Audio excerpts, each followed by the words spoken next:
ನಮಸ್ಕಾರ. ಮುಖ್ಯಾಂಶಗಳು. ದೇಶದ ರಫ್ತು ಪ್ರಮಾಣ ಹೆಚ್ಚಿಸಲು ಕೇಂದ್ರದಿಂದ ಮಹತ್ವದ ನಿರ್ಧಾರ. 2 ಲಕ್ಷ ಕೋಟಿ ರೂಪಾಯಿ ನೆರವು. ಸಚಿವ ಪ್ರಕಾಶ್ ಜಾವಡೇಕರ್. ಮಹಿಳೆಯರ ಸುರಕ್ಷತೆಗೆ ಕಟ್ಟುನಿಟ್ಟಿನ ಕ್ರಮ. 700 ಪೊಲೀಸ್ ಠಾಣೆಗಳಲ್ಲಿ ಸಹಾಯವಾಣಿ ಕೇಂದ್ರ. ಮುಖ್ಯಮಂತ್ರಿ ಬಿಎಸ್ ಯಡಿಯೂರಪ್ಪ.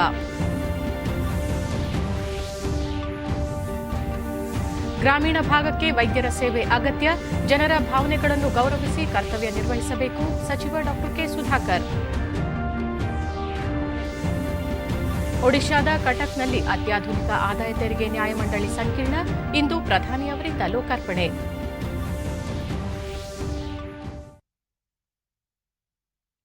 ವಾರ್ತೆಗಳ ವಿವರ. ದೇಶದ 10 ಪ್ರಮುಖ ಉತ್ಪಾದನಾ ಕ್ಷೇತ್ರಗಳ ಉತ್ತೇಜನಕ್ಕಾಗಿ ಉತ್ಪಾದನಾ ಆಧಾರಿತ ಪ್ರೋತ್ಸಾಹಕ ಯೋಜನೆಗೆ ಕೇಂದ್ರ ಸರ್ಕಾರ ಅನುಮೋದನೆ ನೀಡಿದ್ದು, ಇದರ ಮೊತ್ತ 2 ಲಕ್ಷ ಕೋಟಿ ರೂಪಾಯಿಗಳು ಎಂದು ಕೇಂದ್ರ ವಾರ್ತಾ ಮತ್ತು ಪ್ರಸಾರ ಸಚಿವ ಪ್ರಕಾಶ್ ಜಾವಡೇಕರ್ ತಿಳಿಸಿದ್ದಾರೆ.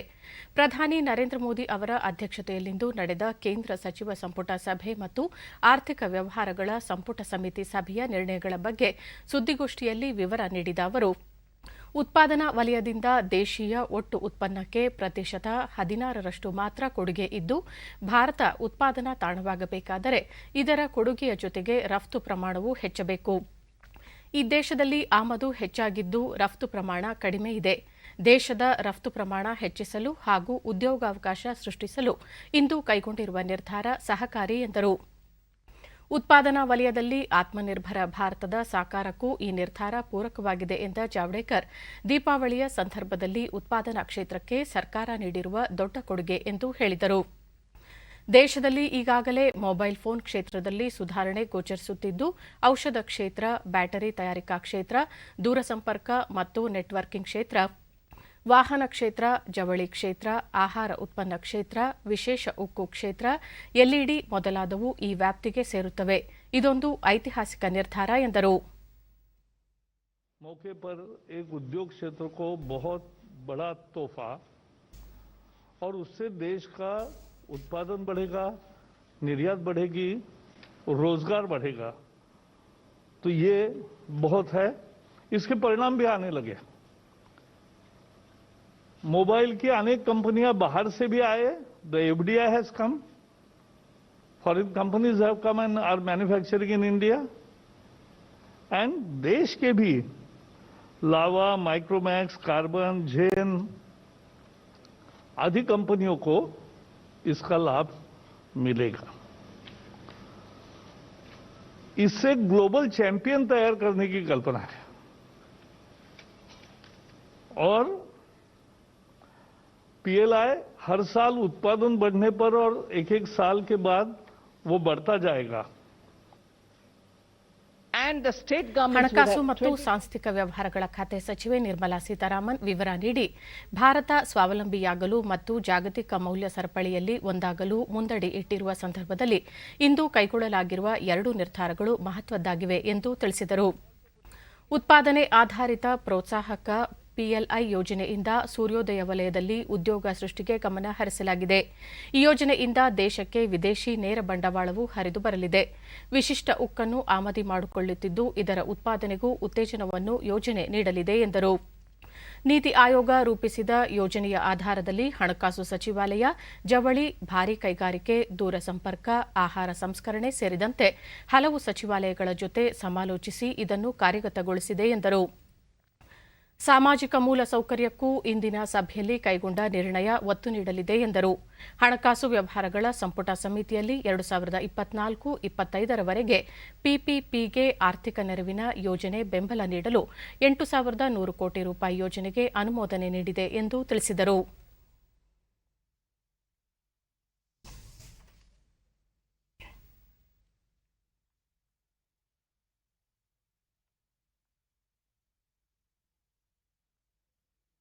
costs. So this one would be for any pilot measures which anybody wants to take up or demonstration projects. That will be treated slightly more favorably, but even in this case, it will be more private participation. The central government will also, under this scheme, the second scheme which is being announced for the social sector today, the central government will also bear 40% of the total project costs, and that's another 40 will come from the state. More important is about 25% of the operational cost of the first 5 years will also be borne by the state government. ಕೇಂದ್ರ ಸರ್ಕಾರದ ನಿರ್ಭಯ ಯೋಜನೆಯಡಿ ಮಾನವ ಕಳ್ಳ ಸಾಗಾಣಿಕೆ ತಡೆಗೆ ರಾಜ್ಯ police ಇಲಾಖೆಗೆ 751 ದ್ವಿಚಕ್ರ ವಾಹನಗಳನ್ನು ಮುಖ್ಯಮಂತ್ರಿ ಬಿಎಸ್ ಯಡಿಯೂರಪ್ಪ ಬೆಂಗಳೂರಿನಲ್ಲಿಂದು ಹಸ್ತಾಂತರಿಸಿ ಅವುಗಳ ಸೇವೆಗೆ ಚಾಲನೆ ನೀಡಿದರು. ಗೃಹ ಸಚಿವ ಬಸವರಾಜ ಬೊಮ್ಮಾಯಿ, ಗೃಹ ಇಲಾಖೆಯ ಅಪರ ಮುಖ್ಯ ಕಾರ್ಯದರ್ಶಿ ರಜನೀಶ್ ಗೋಯಲ್, ಪೊಲೀಸ್ ಮಹಾನಿರ್ದೇಶಕ ಪ್ರವೀಣ್ ಸೂದ್, ಹಿರಿಯ ಪೊಲೀಸ್ ಅಧಿಕಾರಿಗಳು ಮತ್ತಿತರರು ಉಪಸ್ಥಿತರಿದ್ದರು.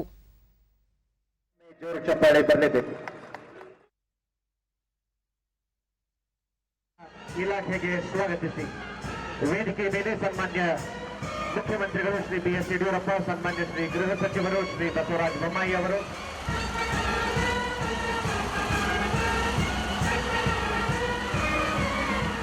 ಕಾನೂನು ಮತ್ತು ಸುವ್ಯವಸ್ಥೆ ಸಿಎಲ್ಎಂ ರವರು.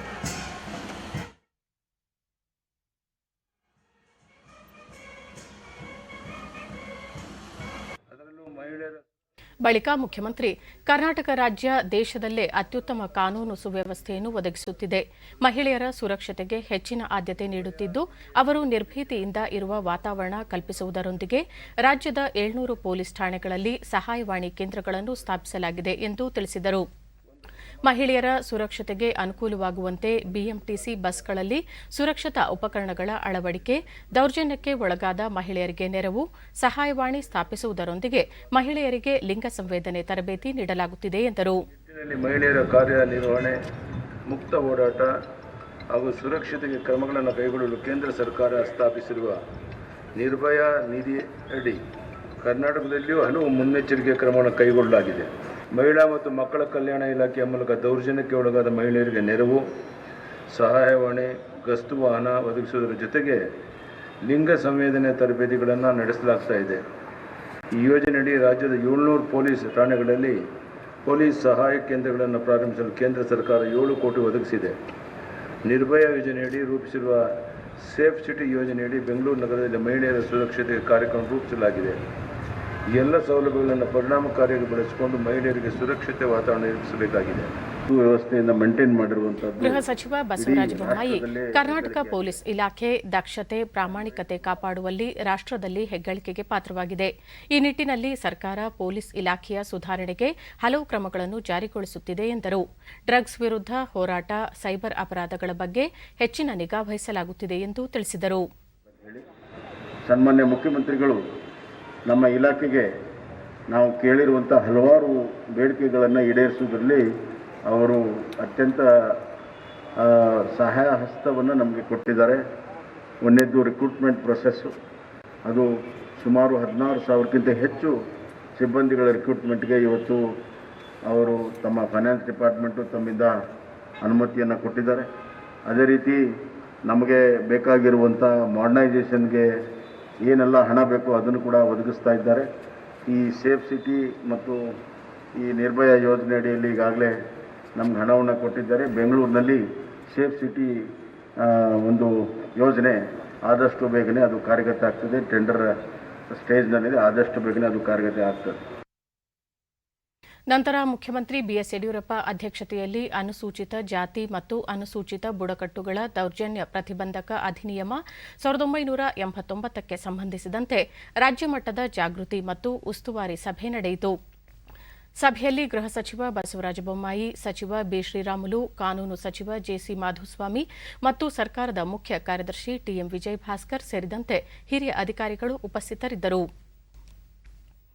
ಕಲಿಕೆ ನಿರಂತರವಾದದ್ದು, ನಾವು ಎಲ್ಲೇ ಇದ್ದರೂ ತಾಯ್ನಾಡಿನ ಋಣ ಮರೆಯಬಾರದು ಎಂದು ವೈದ್ಯಕೀಯ ಶಿಕ್ಷಣ ಸಚಿವ ಡಾ ಕೆ ಸುಧಾಕರ್ ಅಭಿಪ್ರಾಯಪಟ್ಟಿದ್ದಾರೆ. ಮೈಸೂರಿನ ಜೆಎಸ್ಎಸ್ ಶಿಕ್ಷಣ ಸಂಸ್ಥೆಯ 11ನೇ ಘಟಿಕೋತ್ಸವ ಸಮಾರಂಭದಲ್ಲಿ ಮಾತನಾಡಿದ ಅವರು, ವೈದ್ಯರನ್ನು ಜನ ದೇವರಿಗೆ ಸಮಾನ ಎಂದು ಭಾವಿಸಿದ್ದಾರೆ. ಜನರ ಭಾವನೆಗಳಿಗೆ ಧಕ್ಕೆಯಾಗದಂತೆ ವೈದ್ಯರು ಸೇವೆ ಸಲ್ಲಿಸಬೇಕು. ಮೈಸೂರಿನ ಜೆಎಸ್ಎಸ್ ಶಿಕ್ಷಣ ಸಂಸ್ಥೆ ಸಾವಿರಾರು ವೈದ್ಯರನ್ನು ರೂಪಿಸುವ ಮೂಲಕ ಸಮಾಜಕ್ಕೆ ಆಮೂಲಾಗ್ರ ಕೊಡುಗೆ ನೀಡಿದೆ ಎಂದು ತಿಳಿಸಿದರು. ಗ್ರಾಮೀಣ ಭಾಗದ ಜನರಿಗೆ ವೈದ್ಯಕೀಯ ಸೇವೆ ಅಗತ್ಯವಾಗಿದೆ. ವೈದ್ಯಕೀಯ ವಿದ್ಯಾರ್ಥಿಗಳು ವಿದ್ಯಾಭ್ಯಾಸ ಮುಗಿದ ನಂತರ ಸೇವೆ ಸಲ್ಲಿಸುವುದು ಅಗತ್ಯವಾಗಿದೆ ಎಂದರು. ಕೋವಿಡ್-19 ಸಂದರ್ಭದಲ್ಲಿ ಇಡೀ ವಿಶ್ವ ವೈದ್ಯರ ಕಡೆ ಮುಖ ಮಾಡಿರುವುದು ಗಮನಾರ್ಹ. ವೈದ್ಯರು ತಮ್ಮ ಜವಾಬ್ದಾರಿಯನ್ನು ಅರಿಯಬೇಕು ಎಂದರು. Lot of people have lost their life, livelihood. So we are in the midst of the war against the pandemic. So I really acknowledge and congratulate the JSS institution. This was one of the first institutions in this region to have partnered and collaborated with the government of Karnataka in the fight against COVID-19.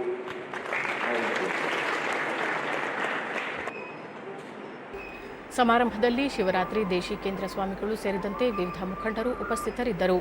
1436 ವಿದ್ಯಾರ್ಥಿಗಳಿಗೆ ಪದವಿ ಪ್ರದಾನ ಮಾಡಲಾಯಿತು. 52 ವಿದ್ಯಾರ್ಥಿಗಳಿಗೆ ಪದವಿ, 42 ವಿದ್ಯಾರ್ಥಿಗಳಿಗೆ PhD ಪದವಿ ನೀಡಿ ಗೌರವಿಸಲಾಯಿತು. ಜೀವನೋಪಾಯ, ಆಹಾರ ಭದ್ರತೆ ಮತ್ತು ಸುಸ್ಥಿರ ಅಭಿವೃದ್ಧಿಗೆ ಅಗತ್ಯವಾಗಿದೆ ಬೇಕಾದ ನೀರು ವಿರಳ ನೈಸರ್ಗಿಕ ಸಂಪನ್ಮೂಲವಾಗಿದ್ದು, ಜಲ ಸಂರಕ್ಷಣೆ ಎಲ್ಲರ ಹೊಣೆ ಎಂದು ಉಪರಾಷ್ಟ್ರಪತಿ ಎಂ ವೆಂಕಯ್ಯನಾಯ್ಡು ಪ್ರತಿಪಾದಿಸಿದ್ದಾರೆ. 2ನೇ ರಾಷ್ಟ್ರೀಯ ಜಲ ಪುರಸ್ಕಾರಗಳನ್ನು ವರ್ಚುವಲ್ ಸಮಾರಂಭದಲ್ಲಿ ಪ್ರದಾನ ಮಾಡಿದ ಅವರು, ನಮಾಮಿ ಗಂಗೆ ಪ್ರಧಾನಮಂತ್ರಿ ಕೃಷಿ ಸಿಂಚಾಯಿ ಯೋಜನೆ ಅಡಿಯಲ್ಲಿ ತ್ವರಿತವಾಗಿ ಪೂರ್ಣಗೊಳ್ಳುತ್ತಿರುವ ನೀರಾವರಿ ಯೋಜನೆಗಳು, ಅಂತರ್ಜಲ ನಿರ್ವಹಣೆಗೆ ಪರಿಷ್ಕೃತ ದೃಷ್ಟಿಕೋನದ ಅಟಲ್ ಭೂಜಲ ಯೋಜನೆಯ ಧನಾತ್ಮಕ ಫಲಶ್ರುತಿಗಳು ಈಗ ಗೋಚರಿಸುತ್ತಿವೆ ಎಂದರು.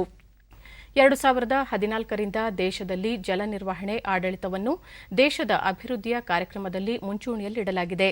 ತೀರಾ ಅಗತ್ಯವಾಗಿದ್ದ ನೀತಿ ಸುಧಾರಣೆಗಳಿಗಾಗಿ ರೂಪಿಸಲಾದ ಜಲಶಕ್ತಿ ಸಚಿವಾಲಯವು ಬೇಡಿಕೆ ಮತ್ತು ಪೂರೈಕೆಯ ಮೇಲೆ ಗಮನ ಹರಿಸಿ ಸಮಗ್ರ ಜಲ ನಿರ್ವಹಣೆಗೆ ಒತ್ತು ನೀಡಿ ಜಲಜೀವನ ಅಭಿಯಾನ ಆರಂಭಿಸಲಾಗಿದ್ದು, ಇದರ ಅಡಿಯಲ್ಲಿ ಎಲ್ಲಾ ವಸತಿಗಳಿಗೆ 2024ರ ಹೊತ್ತಿಗೆ ಕೊಳವೆ ಮೂಲಕ ಕುಡಿಯುವ ನೀರು ಪೂರೈಸುವ ಮಹತ್ವಾಕಾಂಕ್ಷೆಯ ಗುರಿ ಹೊಂದಲಾಗಿದೆ ಎಂದು ತಿಳಿಸಿದರು. ರಾಷ್ಟ್ರೀಯ ಜಲ ಪುರಸ್ಕಾರಕ್ಕೆ ತಮಿಳುನಾಡು ಅತ್ಯುತ್ತಮ ರಾಜ್ಯ ಪ್ರಶಸ್ತಿಗೆ ಭಾಜನವಾದರೆ, ಮಹಾರಾಷ್ಟ್ರ ಮತ್ತು ರಾಜಸ್ಥಾನ ಅನುಕ್ರಮವಾಗಿ 2 ಮತ್ತು 3ನೇ ಸ್ಥಾನ ಪಡೆದಿವೆ.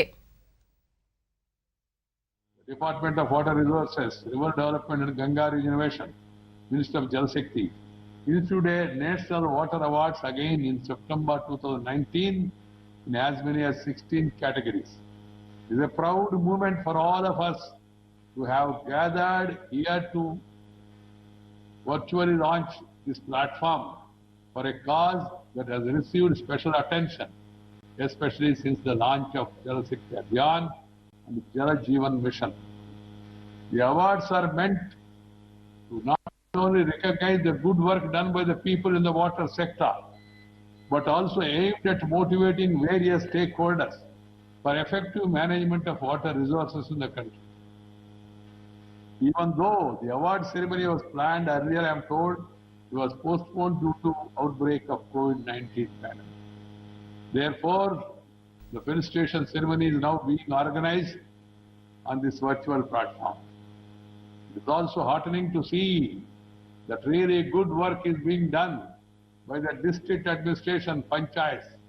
It shows the growing sensitivity of local authorities towards the preservation and conservation of natural resources. It is my firm belief that decentralized planning plays a vital role. ಪ್ರಧಾನಿ ನರೇಂದ್ರ ಮೋದಿ ನಾಳೆ ದೆಹಲಿಯ ಜೆಎನ್ಯು ವಿಶ್ವವಿದ್ಯಾಲಯದಲ್ಲಿ ನಿರ್ಮಿಸಲಾಗಿರುವ ಸ್ವಾಮಿ ವಿವೇಕಾನಂದರ ಪ್ರತಿಮೆಯನ್ನು ಉದ್ಘಾಟಿಸಲಿದ್ದಾರೆ. ವಿಶ್ವವಿದ್ಯಾಲಯದ ಉಪಕುಲಪತಿ ಎಂ ಜಗದೀಶ್ ಪ್ರಧಾನಿ ಅವರು ಸಂಜೆ 6:30ಕ್ಕೆ ವಿಡಿಯೋ ಕಾನ್ಫರೆನ್ಸ್ ಮೂಲಕ ಪ್ರತಿಮೆ ಅನಾವರಣಗೊಳಿಸಲಿದ್ದು, ಅದಕ್ಕೂ ಮುನ್ನ ಹಲವು ಸಾಂಸ್ಕೃತಿಕ ಕಾರ್ಯಕ್ರಮಗಳು ಜರುಗಲಿವೆ ಎಂದು ತಮ್ಮ ಟ್ವೀಟ್ ಸಂದೇಶದಲ್ಲಿ ತಿಳಿಸಿದ್ದಾರೆ.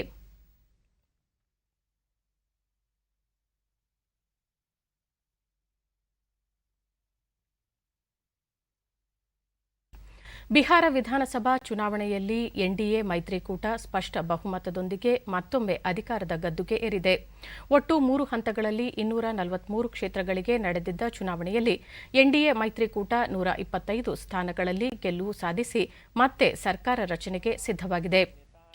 ಈ ಬಾರಿ ಅಧಿಕಾರ ಪಡೆಯುವ ಬಹುನಿರೀಕ್ಷೆ ಹೊಂದಿದ್ದ ಮಹಾಗಠಬಂಧನ್ ಕೇವಲ 110 ಸ್ಥಾನಗಳಲ್ಲಿ ಜಯಗಳಿಸಿ ಮತ್ತೆ ಪ್ರತಿಪಕ್ಷದ ಸ್ಥಾನದಲ್ಲಿ ಕೂರುವಂತಾಗಿದೆ. ಉಳಿದಂತೆ ಅಸಾದುದ್ದೀನ್ ಓವೈಸಿ ನೇತೃತ್ವದ ಎಐಎಂಐಎಂ ಪಕ್ಷ 5 ಸ್ಥಾನಗಳಲ್ಲಿ ಜಯಗಳಿಸಿದರೆ, ಲೋಕಜನಶಕ್ತಿ ಪಕ್ಷ ಮತ್ತು ಬಹುಜನ ಸಮಾಜ ಪಕ್ಷ ತಲಾ 1 ಹಾಗೂ ಮತ್ತೊಂದು ಕ್ಷೇತ್ರದಲ್ಲಿ ಸ್ವತಂತ್ರ ಅಭ್ಯರ್ಥಿಯೊಬ್ಬರು ಜಯ ಗಳಿಸಿದ್ದಾರೆ. ಎನ್ಡಿಎ ಮೈತ್ರಿಕೂಟದಲ್ಲಿ ಬಿಜೆಪಿ 74 ಕ್ಷೇತ್ರಗಳಲ್ಲಿ ಗೆಲುವು ಸಾಧಿಸಿದರೆ ಜೆಡಿಯು 43, ಹಿಂದೂಸ್ತಾನಿ ಅವಾಮಿ ಮೋರ್ಚಾ ಮತ್ತು ವಿಕಾಸ್ಶೀಲ್ ಕಿಸಾನ್ ಪಕ್ಷ ತಲಾ 4 ಕ್ಷೇತ್ರಗಳಲ್ಲಿ ಗೆಲುವು ಸಂಪಾದಿಸಿವೆ. ಮತ್ತೊಂದೆಡೆ ಮಹಾಗಠಬಂಧನ್ ಪರ ಆರ್ಜೆಡಿ 75 ಕ್ಷೇತ್ರಗಳಲ್ಲಿ ಗೆಲುವು ದಾಖಲಿಸಿದ್ದರೆ ಕಾಂಗ್ರೆಸ್ ಕೇವಲ 19 ಕ್ಷೇತ್ರಗಳಲ್ಲಿ ಜಯ ಪಡೆದಿದೆ. ಸಿಪಿಐ ಮತ್ತು ಸಿಪಿಎಂ ಪಕ್ಷಗಳು ತಲಾ 2 ಹಾಗೂ ಸಿಪಿಐ ಎಂಎಲ್ ಪಕ್ಷ 12 ಸ್ಥಾನಗಳಲ್ಲಿ ಗೆಲುವು ತನ್ನದಾಗಿಸಿಕೊಂಡಿದೆ. ಬಿಹಾರ ವಿಧಾನಸಭಾ ಚುನಾವಣೆಯಲ್ಲಿ ಎನ್ಡಿಎ ಮೈತ್ರಿಕೂಟಕ್ಕೆ ಪೂರ್ಣ ಬಹುಮತ ದೊರೆತ ಹಿನ್ನೆಲೆಯಲ್ಲಿ ಪ್ರಧಾನಿ ನರೇಂದ್ರ ಮೋದಿ ಸರಣಿ ಟ್ವೀಟ್ ಮಾಡಿದ್ದು, ಬಿಹಾರವು ವಿಶ್ವಕ್ಕೆ ಲೋಕತಂತ್ರದ ಮೊದಲ ಪಾಠ ಹೇಳಿಕೊಟ್ಟಿದೆ. ಲೋಕತಂತ್ರ ವ್ಯವಸ್ಥೆಯನ್ನು ಹೇಗೆ ಬಲಪಡಿಸಬಹುದು ಎಂಬುದನ್ನು ಬಿಹಾರ ಮತ್ತೊಮ್ಮೆ ಸ್ಪಷ್ಟಪಡಿಸಿದೆ. ಬಿಹಾರದ ಬಡವರು, ಮಹಿಳೆಯರು ದಾಖಲೆ ಸಂಖ್ಯೆಯಲ್ಲಿ ಮತದಾನ ಮಾಡುವುದರೊಂದಿಗೆ ಅಭಿವೃದ್ಧಿಗಾಗಿ ತಮ್ಮ ನಿರ್ಣಾಯಕ ತೀರ್ಪು ನೀಡಿದ್ದಾರೆ. ಕೇವಲ ಅಭಿವೃದ್ಧಿಯೇ ತಮ್ಮ ಮೊದಲ ಆದ್ಯತೆ ಎಂಬುದನ್ನು ಬಿಹಾರದ ಜನತೆ ಮತ್ತೊಮ್ಮೆ ಸಾಬೀತುಪಡಿಸಿದ್ದಾರೆ ಎಂದು ತಿಳಿಸಿರುವ ಪ್ರಧಾನಿ ಆ ರಾಜ್ಯದ ಜನತೆಗೆ ಧನ್ಯವಾದ ಅರ್ಪಿಸಿದ್ದಾರೆ.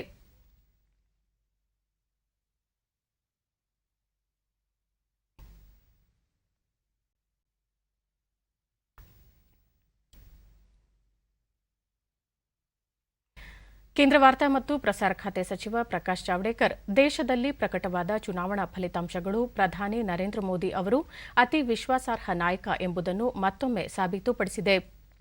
ಜನತೆಯ ಅಪಾರ ಪ್ರೀತಿ ಮತ್ತು ವಿಶ್ವಾಸ ಅವರಿಗೆ ಲಭಿಸಿದ್ದು, ಬಿಹಾರ ವಿಧಾನಸಭಾ ಚುನಾವಣೆಯಲ್ಲಿ ಎನ್ಡಿಎ ಮೈತ್ರಿಕೂಟ ಉತ್ತಮ ಸಾಧನೆ ಮಾಡಿದೆ ಎಂದು ಟ್ವೀಟ್ನಲ್ಲಿ ತಿಳಿಸಿದ್ದಾರೆ. ಬಿಜೆಪಿ ಅಧ್ಯಕ್ಷ ಜೆಪಿ ನಡ್ಡಾ, ಬಿಹಾರ ವಿಧಾನಸಭಾ ಚುನಾವಣೆಯಲ್ಲಿ ದೊರೆತ ಜನಾದೇಶಕ್ಕೆ ಪ್ರಧಾನಿ ನರೇಂದ್ರ ಮೋದಿ ಅವರಿಗೆ ಶುಭಾಶಯಗಳನ್ನು ತಿಳಿಸುತ್ತೇನೆ. ಅವರ ನಾಯಕತ್ವದಲ್ಲಿ ಭಾರತವು ವಾಸ್ತವದಲ್ಲಿ ಇಂದು ವಿಶೇಷ ಶಕ್ತಿಯ ರೂಪದಲ್ಲಿ ಪ್ರತಿಷ್ಠಾನವಾಗುತ್ತಿದ್ದು, ಸಮೃದ್ಧಿ, ಸುರಕ್ಷತೆ ಮತ್ತು ಎಲ್ಲರ ಅಭಿವೃದ್ಧಿ ಸಾಧ್ಯವಾಗಲಿದೆ. ವಿಶೇಷವಾಗಿ ಬಿಹಾರದ ಜನತೆಗೆ ಧನ್ಯವಾದ ತಿಳಿಸುತ್ತೇನೆ ಎಂದು ಟ್ವೀಟ್ ಮಾಡಿದ್ದಾರೆ. ರಾಜ್ಯದಲ್ಲಿ ವಿಧಾನ ಪರಿಷತ್ತಿನ 4 ಸ್ಥಾನಗಳಿಗೆ ನಡೆದ ಚುನಾವಣೆಯಲ್ಲಿ ಭಾರತೀಯ ಜನತಾ ಪಕ್ಷ ಬಿಜೆಪಿ ಎಲ್ಲಾ 4 ಸ್ಥಾನಗಳಲ್ಲಿ ಗೆಲುವು ಸಾಧಿಸಿದೆ. ಬೆಂಗಳೂರು ಶಿಕ್ಷಕರ ಕ್ಷೇತ್ರದಿಂದ ಬಿಜೆಪಿಯ ಪುಟ್ಟಣ್ಣ ಅವರು ಗೆಲುವು ಸಾಧಿಸಿದ್ದಾರೆ. ಬೆಂಗಳೂರಿನ ಸರ್ಕಾರಿ ಕಲಾ ಕಾಲೇಜಿನಲ್ಲಿ ನಿನ್ನೆ ನಡೆದ ಮತ ಎಣಿಕೆಯಲ್ಲಿ ಪುಟ್ಟಣ್ಣ ಅವರು 7,335 ಮತಗಳನ್ನು ಪಡೆದು ಗೆಲುವು ಸಾಧಿಸಿದರು. ಅವರ ಪ್ರತಿಸ್ಪರ್ಧಿ ಕಾಂಗ್ರೆಸ್ನ ಪ್ರವೀಣ್ ಪೀಟರ್ ಹಾಗೂ ಜೆಡಿಎಸ್ನ ರಂಗನಾಥ್ ಅವರು ಸೋಲು ಅನುಭವಿಸಿದ್ದಾರೆ.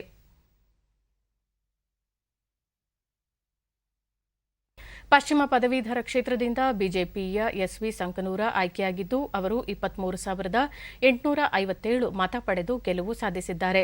ಅವರ ಪ್ರತಿಸ್ಪರ್ಧಿ ಕಾಂಗ್ರೆಸ್ನ ಆರ್ಎಂ ಕುಬೇರಪ್ಪ 12,448 ಮತಗಳನ್ನು ಪಡೆಯಲಷ್ಟೇ ಶಕ್ತರಾದರು.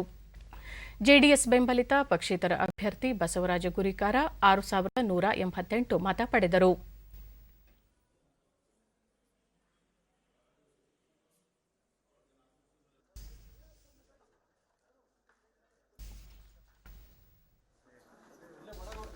ಒಡಿಶಾದ ಕಟಕ್ನಲ್ಲಿ ನಿರ್ಮಿಸಲಾಗಿರುವ ಅತ್ಯಾಧುನಿಕ ಆದಾಯ ತೆರಿಗೆ ನ್ಯಾಯಮಂಡಳಿಯ ಕಚೇರಿ ಮತ್ತು ವಸತಿ ಸಂಕೀರ್ಣವನ್ನು ಪ್ರಧಾನಿ ನರೇಂದ್ರ ಮೋದಿ ಇಂದು ವಿಡಿಯೋ ಕಾನ್ಫರೆನ್ಸ್ ಮೂಲಕ ಉದ್ಘಾಟಿಸಿದರು.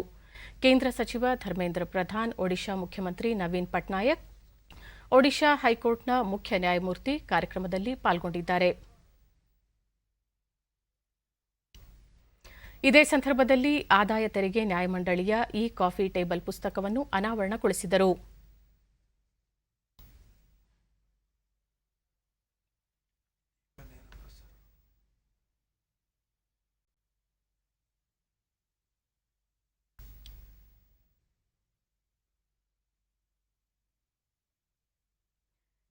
ಒಡಿಶಾದ ಕಟಕ್ನಲ್ಲಿ ನಿರ್ಮಿಸಲಾಗಿರುವ ಅತ್ಯಾಧುನಿಕ ಆದಾಯ ತೆರಿಗೆ ನ್ಯಾಯಮಂಡಳಿಯ ಕಚೇರಿ ಮತ್ತು ವಸತಿ ಸಂಕೀರ್ಣವನ್ನು ಪ್ರಧಾನಿ ನರೇಂದ್ರ ಮೋದಿ ಅವರು ವಿಡಿಯೋ ಕಾನ್ಫರೆನ್ಸ್ ಮೂಲಕ ಉದ್ಘಾಟಿಸುತ್ತಿದ್ದಾರೆ. ಇದರ ನೇರ ಪ್ರಸಾರ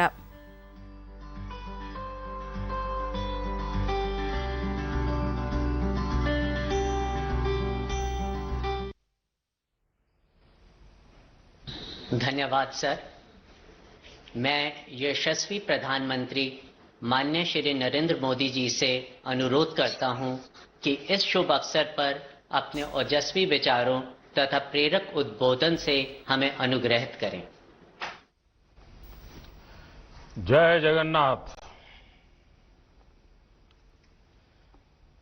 उड़ीसा के मुख्यमंत्री, हमारे वरिष्ठ साथी श्रीमान नवीन पटनायक जी, केंद्रीय मंत्रिमंडल के मेरे सहयोगी रविशंकर प्रसाद जी, उड़ीसा की धरती के ही संतान और मंत्रिपरिषद के मेरे साथी श्रीमान Dharmendra Pradhan ji, income tax appellate tribunal के president honourable justice PP Bhatt ji, Orissa के सांसदगण, विधायकगण, कार्यक्रम में उपस्थित अन्य सभी महानुभाव और साथियों, भगवान जगन्नाथ के आशीर्वाद के साथ इनकम टैक्स एपेलेट ट्रिब्यूनल यानी ITAT की कटक बेंच आज अपने नए और आधुनिक परिसर में शिफ्ट हो रही है। इतने लंबे समय तक किराए की बिल्डिंग में काम करने के बाद अपने घर में जाने की खुशी कितनी होती है, इसका अंदाजा आप सभी के प्रफुल्लित चेहरों को देखकर भी मुझे लगता है। खुशी के इस पल में आपके साथ जुड़ते हुए मैं IT एपेलेट ट्रिब्यूनल के सभी अधिकारियों, कर्मचारियों को बहुत बहुत बधाई देता हूं, शुभकामनाएं देता हूं। कटक की ये बेंच अब ओडिशा ही नहीं बल्कि पूर्वी और उत्तर पूर्वी भारत के लाखों टैक्स पेयर्स को आधुनिक सुविधा देगी। नई सुविधाओं के बाद ये बेंच कोलकाता जोन की दूसरी बेंचेस की भी पेंडिंग अपील्स का निपटारा करने में सक्षम हो पाएगी। इसलिए उन सभी करदाताओं को भी बहुत बहुत शुभकामनाएं जिनको इस आधुनिक परिसर से नई सुविधा मिलेगी, तेजी से सुनवाई का रास्ता खुलेगा। साथियों, आज का ये दिन एक और पुण्य आत्मा को भी स्मरण करने का है, जिनके प्रयासों के बिना IT appellate tribunal Cuttack bench का यह स्वरूप संभव नहीं था। ओडिशा के लिए, ओडिशा के लोगों की सेवा के लिए समर्पित रहे बीजू पटनायक जी, बीजू बाबू को भी मैं अपनी श्रद्धांजलि अर्पित करता हूं। साथियों, इनकम टैक्स एपेलेट ट्रिब्यूनल का एक गौरवमयी इतिहास रहा है। मैं मौजूदा टीम को बधाई देता हूं जो देश भर में अपना आधुनिक इंफ्रास्ट्रक्चर तैयार करने में जुटी है। मुझे बताया गया कि कटक से पहले बेंगलुरु और जयपुर में पहले ही आपके अपने कॉम्प्लेक्स तैयार हो चुके हैं। वहीं दूसरे शहरों में भी नए कॉम्प्लेक्स बनाने या पुरानों को अपग्रेड करने का काम आप तेजी से कर रहे हैं। साथियों, आज हम टेक्नोलॉजी के जिस दौर में पहुंच रहे हैं, वहां पूरे सिस्टम का अपग्रेडेशन बहुत जरूरी है। विशेष तौर पर हमारे न्याय तंत्र में आधुनिकता, टेक्नोलॉजी के ज्यादा से ज्यादा इस्तेमाल ने देश के नागरिकों को नई सहूलियत देना शुरू किया है। निष्पक्ष, सुलभ, सत्वर न्याय के जिस आदर्श को लेकर के आप चले हैं, वो आधुनिक सुविधाओं और तकनीकी समाधानों से और सशक्त होगा। ये संतोष का विषय है कि आईटी एपेलेट ट्रिब्यूनल देश भर की अपनी बेंचेस को वर्चुअल हियरिंग के लिए भी अपग्रेड कर रहा है। और जैसे अभी श्रीमान पीपी भट्ट ने बताया कि इतनी बड़ी मात्रा में काम ये कोरोना कालखंड में भी हुआ, वर्चुअल हुआ। और रविशंकर जी तो पूरे देश का एक बड़ा ब्यौरा दे रहे थे। साथियों, गुलामी के लंबे कालखंड ने टैक्स पेयर और टैक्स कलेक्टर दोनों के रिश्तों को शोषित और शोषक के रूप में ही विकसित किया। दुर्भाग्य से आजादी के बाद हमारी जो टैक्स व्यवस्था रही उसमें इस छवि को बदलने के लिए जो प्रयास होने चाहिए थे वो उतने नहीं किए गए। जबकि भारत में पुरातन काल से ही टैक्स के महत्व और लेन देन को लेकर बहुत स्वस्थ परंपरा रही है। गोस्वामी तुलसीदास जी ने कहा है, बरसत हरसत सब लखे, बरसत हरसत सब लखे, करसत लखे न कोय, तुलसी प्रजा सुभाग से भूप भानु सो होए। तात्पर्य यह है कि जब बादल बरसते हैं तो उसका लाभ हम सभी को दिखाई देता है, लेकिन जब बादल बनते हैं, सूर्य पानी को सोखता है, तो उससे किसी को तकलीफ नहीं होती। इसी तरह शासन को भी होना चाहिए। जब आम जन से वो टैक्स ले तो किसी को तकलीफ न हो, लेकिन जब देश का वही पैसा नागरिकों तक पहुंचे तो लोगों को उसका इस्तेमाल अपने जीवन में महसूस होना चाहिए। बीते वर्षों में ರಿಪಬ್ಲಿಕ್ ಟಿವಿಯ ಪ್ರಧಾನ ಸಂಪಾದಕ ಹಾಗೂ ಹಿರಿಯ ಪತ್ರಕರ್ತ ಅರ್ನಾಬ್ ಗೋಸ್ವಾಮಿ ಮಧ್ಯಂತರ ಜಾಮೀನು ಅರ್ಜಿಯ ವಿಚಾರಣೆ ಸುಪ್ರೀಂ ಕೋರ್ಟ್ನಲ್ಲಿ ಇಂದು ನಡೆಯುತ್ತಿದೆ. ನ್ಯಾಯಮೂರ್ತಿ ಡಿವೈ ಚಂದ್ರಚೂಡ್ ಮತ್ತು ಇಂದಿರಾ ಬ್ಯಾನರ್ಜಿ ಅವರನ್ನೊಳಗೊಂಡ ಪೀಠ ಜಾಮೀನು ಅರ್ಜಿಯ ವಿಚಾರಣೆ ನಡೆಸುತ್ತಿದೆ.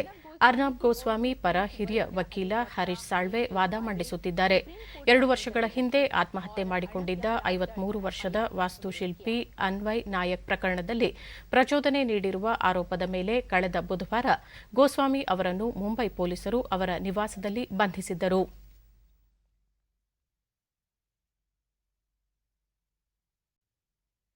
ಕೊನೆಯಲ್ಲಿ ಮತ್ತೊಮ್ಮೆ ಮುಖ್ಯಾಂಶಗಳು.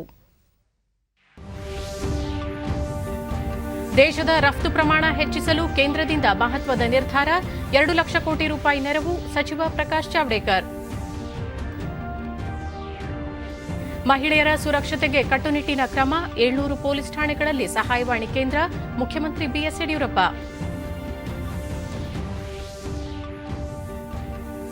ಗ್ರಾಮೀಣ ಭಾಗಕ್ಕೆ ವೈದ್ಯರ ಸೇವೆ ಅಗತ್ಯ, ಜನರ ಭಾವನೆಗಳನ್ನು ಗೌರವಿಸಿ ಕರ್ತವ್ಯ ನಿರ್ವಹಿಸಬೇಕು, ಸಚಿವ ಡಾ ಕೆ ಸುಧಾಕರ್. ಒಡಿಶಾದ ಕಟಕ್ನಲ್ಲಿ ಅತ್ಯಾಧುನಿಕ ಆದಾಯ ತೆರಿಗೆ ನ್ಯಾಯಮಂಡಳಿ ಸಂಕೀರ್ಣ, ಪ್ರಧಾನಿ ಅವರಿಂದ ಲೋಕಾರ್ಪಣೆ. ನಮ್ಮ ಮುಂದಿನ ವಾರ್ತಾ ಪ್ರಸಾರ ಸಂಜೆ 7 ಗಂಟೆಗೆ ಡಿಡಿ ಚಂದನದಲ್ಲಿ. ನಮಸ್ಕಾರ.